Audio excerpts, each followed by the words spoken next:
عندما نسمع من تقرا سي اسامه تسولني وانا نجاوبك، ما راكش ناقشني، لا تناقشني، ليس لك الصلاحيه لمناقشتي، انت تضع الاسئله فقط. لا انا اعطي والا سانسحب. تضع الاسئله فقط. لا بلاتي الله كصحفي نضموا النقاش.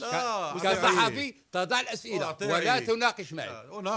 لا ليست لك هذه الصلاحيه. اذا اردت ان تحترم مهنه الصحافه فانت تسال وانا اجيب. لا هذا استجواب، احنا ماشي في استجواب. لا هذا استجواب، انا جيت لا ناقش. لا سي حسن، انا جا عندي شحال مره المستودع تعرف اناقش. سي حسن انت تسال وانا اجيب. سي حسن قلب الثاني شو ما قاعد ندخلوا للخشيبات. سي اسامه شو ما الخشيبات هادو شو ما كاع شكون هما الخشيبات؟ سميتو شكون هما الخشيبات؟ جاوبني على شكون هما الخشيبات؟ الخشيبات هو شي تنشرحوا سهل بزاف، سهل بزاف انه هما الخشيبات. شكون؟ ان لي ديتاي اللي هضرنا فيه تنشرحوا شي حوايج بديهيين. شكون هما الخشيبات؟ هما شي تنشرحوا. شكون هما؟ ماشي تنشرحوا. اذا سي اسامه انت يا هنايا جيت لهذا البرنامج هنايا لغرض في نسيو عقوب. هذا شغلك، هذا ربي بيناتنا. سؤنية سي اسامه ربي بيناتنا. سمعتني؟ الله هو اللي بيناتنا. عندك سوء نيه. هذا شغل. والله ما ادعي عليا الضغط السي مرزاق. والله ما ادعي عليا الضغط. الله يجازيك بخير. والله ما يجازيكم بخير.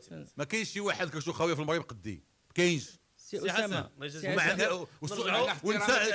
انت كنت في اللائحه ديال السي قجاه، لو اختارك السي قجاه كنت تكون معاه انت. انا غادي نسحب هذه الكلمه والله ولا غادي نريدوا البرنامج. لا ما لن اسحب هذه الكلمه والله ما يسحبها حتى نخرج من البرنامج. خروج والله ما نسحبها. الله يجازيك بخير.